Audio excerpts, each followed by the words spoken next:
Hey friends, I'm Abigail. And I'm Cassidy, and this is 10 to Thrive. We're here to talk through all the seasons of life. From the messy and mundane to the meaningful, where God meets us where we are. We're all about applying God's Word to real life and growing as women of God together. Let's thrive in His goodness for His glory. Welcome to the podcast, friends. Today we're going to be talking about how to bring discernment to the table. And I think this is a good conversation for all of us. I'm going to read a verse from Proverbs 29:11. It says, "A fool vents all his feelings, but a wise man holds them back." And so as we are talking about gracious words and when to share, when not to share, let's dive into it. Yeah, so as we're getting into this topic, I want to start off by saying I don't think that oversharing is inherently a female trait. I have been stuck in conversation with men where I'm politely nodding and just kind of smiling as they're oversharing details that I have no business knowing about people that they're in various relationships. That being said, women generally value emotional support more highly than men do, and they tend to be more comfortable with exchanging emotional support with one another. You can find that on Pew Research and Psychology Today. I'm not just making this up. So thus comes in this urge to overshare. Where does this oversharing often stem from? This part, I don't have a full study to back up. This is from the Abigail Observation Office.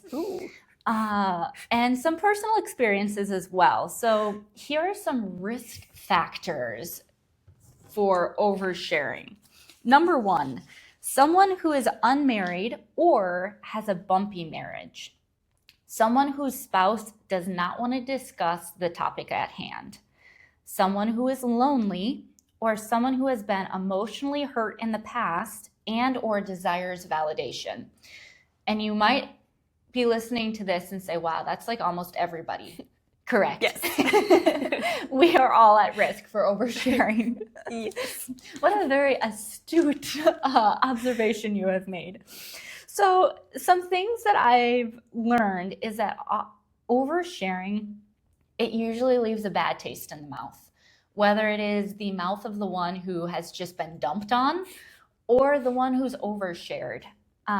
Oversharing can be really regrettable and embarrassing for whomever did the oversharing.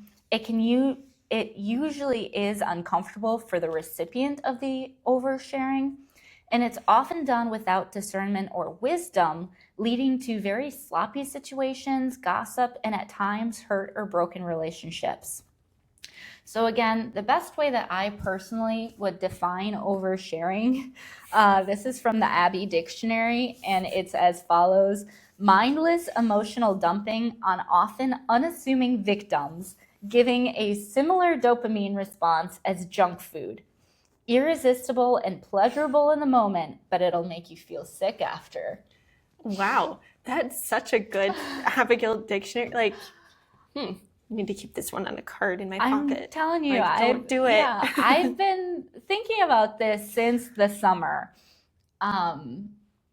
I was reminded of, unfortunately, a coworker who I really respected and had a great relationship with. And then we were close, and she would share different hardships that she personally had gone through or was going through. And I just felt like, wow, she really respects my opinion, and we have this close bond. And then later I found out that she was sharing all of this exact same information with our middle school students. And I felt like, wow, that's really not professional, not appropriate to be sharing adult issues with students that we're supposed to be educating. It just reminded me that we need to have discernment in how we speak. And this is an example of unfortunately, a woman who she just wanted that validation. She wanted that attention, and she wanted emotional support from anyone who would give it. And that's where, what are we doing? Proverbs 11:22 says, "As a jewel of gold in a swine's snout, so is a fair woman which is without discretion." I want us to notice that the woman here, the fair woman, the beautiful woman, she's compared to the jewel of gold. She's not being compared to the swine. She's being compared to the jewel of gold. But if we don't have discernment, then we're putting ourselves in a very distasteful position. A jewel doesn't belong on a pig's nose. A jewel belongs on the neck of a beautiful woman. It belongs in a high place, in a protected place. But when we're not using discernment and we're not using discretion, it puts us into a very yucky situation. So something to kind of think about. The Bible lovingly reminds us in 1 Peter chapter 5, verse 7, "Casting all your care upon him, for he careth for you." Again, this kind of goes back to that idea of loneliness, or if we're in a bad relationship, we just want to talk to someone. Right. And I love that you brought up that verse. It brought to mind how sometimes we can attempt to share everything that's in our head in hopes that it will relieve the burden from us somehow. When, like you said from your Abigail dictionary, is that it leaves a bad taste. And we're like, oh no, like I don't feel so good after sharing that. It wasn't their burden to carry. And now you've just spilled like half your stuff. And you're like, okay, being completely honest here, I've been there. And it's like, what did I just say? Yeah, why did I do that? It felt really great in the moment. Like, oh, this is so good to get this off my chest. It's just been a really heavy day. So I just want to share with you, like, not to say too much, but, and then you share and then too you much. say too much. Yeah.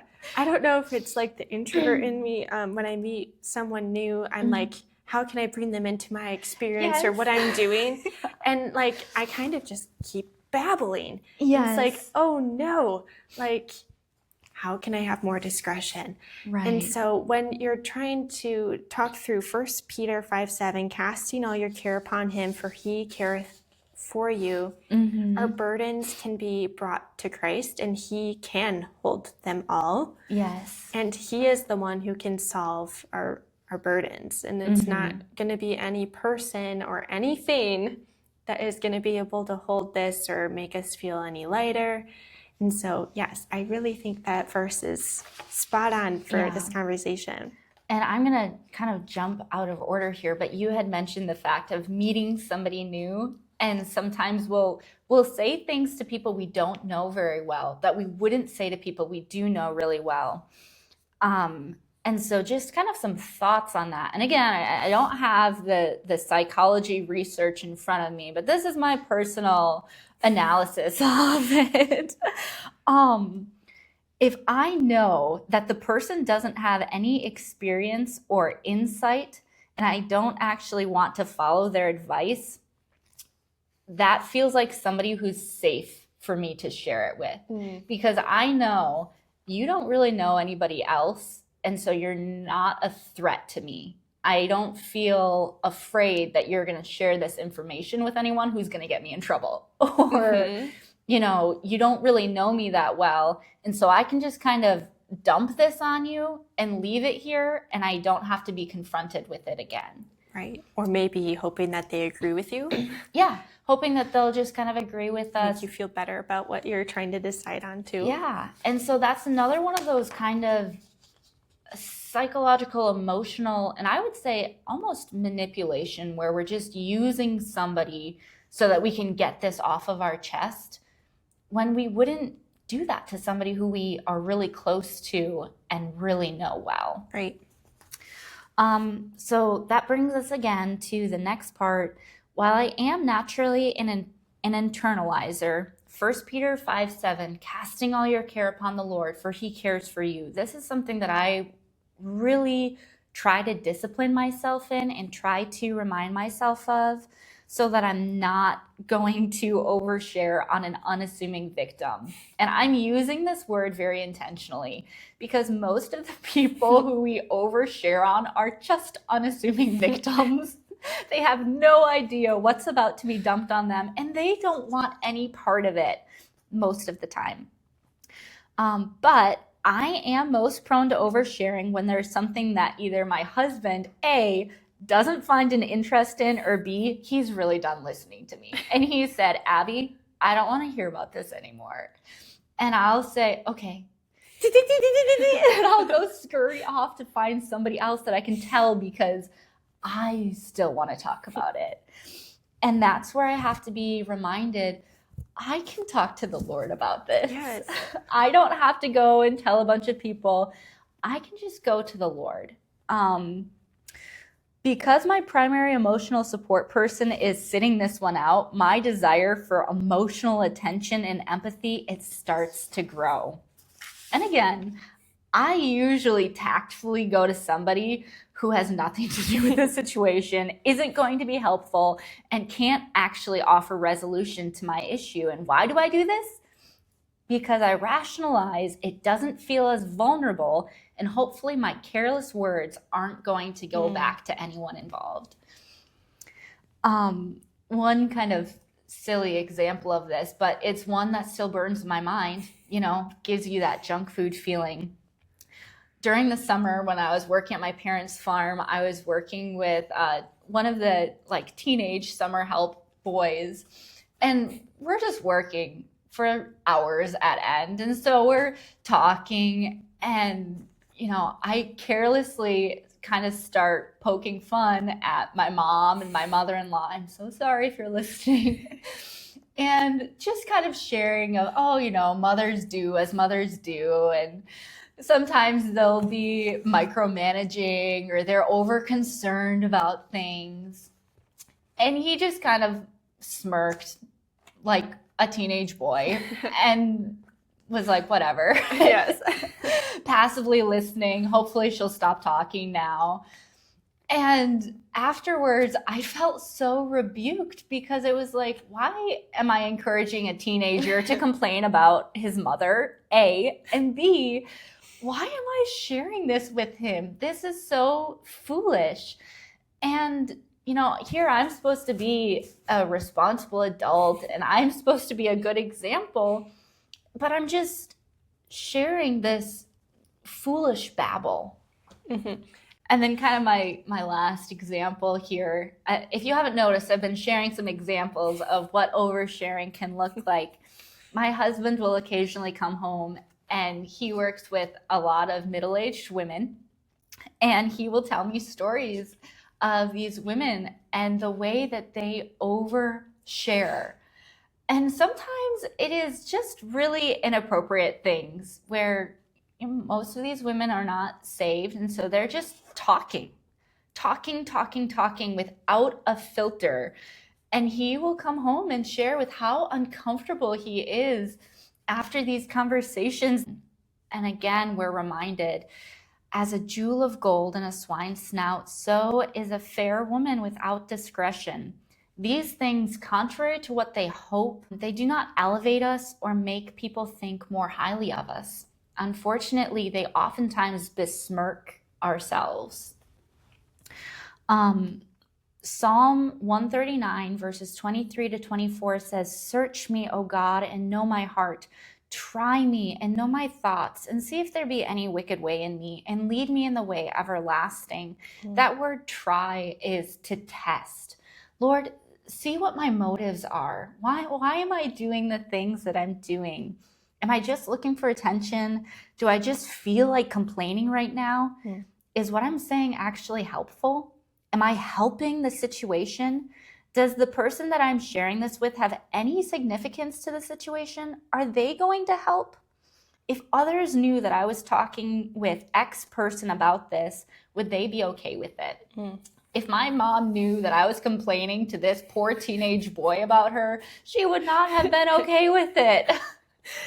Abigail. Yes. This kind of leads us into, we're not saying never share, only internalize. And Cassidy, you have some good thoughts on this. So I went to ChatGPT and I was like, okay, describe to me what you think oversharing is. And I appreciated the insight that we have from a robot. Okay, so oversharing is motivated by emotion, insecurity, loneliness, wanting validation. The details have zero boundaries. Conversations Zero shift away boundaries. from wisdom and toward dumping, saying, I want anyone to hold this for me. Oversharing doesn't seek resolution or discernment. And I think, Okay, chat. yes, Wow. coming in hot. And I think that this was so good, that last line, oversharing doesn't seek resolution or discernment. So oftentimes oversharing may lead a direct open gate for gossip. And we kind of hinted at that, but just saying it plainly, we are called to speak well of others, to not gossip, and to really treat others with respect. So I do want to point out that it is okay to share your burdens with one another. Yeah. I don't think that it's wrong or sinful to bring before someone else saying, this is what I'm going through. I really want help in this situation. And I think that that's where a line can be drawn, is if you're dumping on someone without wanting any help on the situation, you just want to dump. And if they say anything back for advice, you're automatically like, whoa, whoa, whoa, whoa, you're supposed to be the victim here. Where did I put my duct tape? No, you sit there and you listen.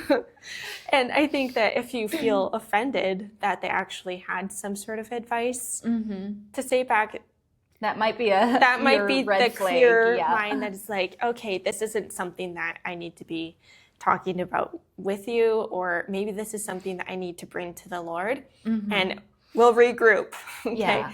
But it's like bringing other people into the conversation, not just dumping things on them. But yeah, I do think that it's so important to have trusted friends that you can come to and share your burdens with one another. What are some ways that we can bring discernment to the table? Is kind of some quick application Bible verses that I want to dig into next. 1 Peter 3:4, remembering that a gentle and a quiet spirit has power too. Yeah. And I have a couple of articles that I was trying to glean some more wisdom, what other people had to say about this topic. And so I'll share those down below. And that's where she was saying that sometimes our quiet spirit coming to, like even with disciplining children, coming to them with a quieter voice than a louder voice often has bigger impact. And so that kind of applies into oversharing. Sometimes your loudness actually doesn't have the effect that you think it's going to have. Right. James 1:19 says, let's be quick to listen, slow to speak, slow to anger. And so putting some wisdom behind our thoughts before it comes pouring out. After our initial quickness, it is time to slow down. Proverbs compares words spoken in haste to a piercing sword, something that can cause great damage. The same verse in Proverbs 12:18 says that wise words bring healing. Whether good or bad, what comes out of our mouths can be extremely powerful, and that's why we need to be cautious in what we say. Proverbs tells us that when we guard our mouth and our tongue, we'll keep ourselves out of trouble. Yes. It also says that the one who guards his mouth protects his life, but the one who opens his lips invites his own ruin. Yes. And that couldn't be more true. So discernment, a wise person once said, is not knowing the difference between right and wrong. It's knowing the difference between right and almost right. Yeah. Discernment isn't just a quick fix. We must bow the knee and implore the God of wisdom to give us hearts and minds being able to separate the truth from the lies. Philippians 1:9-11 is something that can dig into that. So as we are digging in, how can we bring discernment to the table? It's between knowing that God's wisdom to give us a heart and a mind to know what is truth and what is false. Yeah. And I love that quote of knowing the difference between what is right and what is almost right. Because, yeah, oftentimes when we're wanting to share something, it feels so right to talk about it. Proverbs, and both of these were alluded to. You've already alluded to them, but Proverbs 21:22, whoso keepeth his mouth and his tongue keepeth his soul from troubles. Sometimes we need to just keep it to ourselves or wait, be a little patient, pray about it. Should I talk about this? Should I share it? Be really patient. Proverbs 16:23-24 says, the heart of the wise teaches his mouth and adds learning to his lips. Pleasant words are as a honeycomb, sweet to the soul and health to the bones. So as we're looking through this, oversharing, it can be really hard, especially because it can be disguised. It can be disguised as concern when we're asking advice or requesting prayer for something. And none of those things are bad, but if I'm just trying to share details or see if my friend, I'm kind of fishing and testing the water to see if Cassidy knows about this, then I'm not really concerned. I'm just oversharing. If I know the person doesn't have any experience or insight, and I don't actually want to share, or I don't want to follow their advice, even if they give it to me, then I'm not looking for advice. I'm oversharing. If I've talked about it more than I've prayed about it, I don't want their prayer. I'm just oversharing. And we had alluded to this a little earlier on. Sometimes we'll ask for prayer for things. Could you pray for so-and-so? And it might be genuine. I know that I've done it where I've asked for prayer for family members who have a health condition or whatever it may be. But the reality is I haven't even spent the time to pray for them. And you might be saying, wow, you're a terrible person. But it's true. Sometimes we'll share prayer requests, but we're too lazy to pray about them ourselves. I do try to say, okay, have I been praying earnestly about this? Because if I haven't even been earnestly praying about this situation, it's really not fair for me to then say, oh, can you pray for it? So again, using discernment in that and making sure that your motives and your heart are right. Just like in Psalm 139, search me, O God, and know my heart. Make sure that your motives are upright and pure before the Lord. So let's bring discernment to the table this week in our conversation. Let it be sweet. Absolutely. That brings us to the song of the week, and I will be sharing it this week. Cassidy did find the song. She got a promotion. Yes, I finally get to share it. The song is called Out of the Dust. No, I don't remember. All That I Made For by Out of the Dust. All That I Made For. And instantly demoted. This song is called All That I'm Made For by Out of the Dust. We'll see you next time. Bye.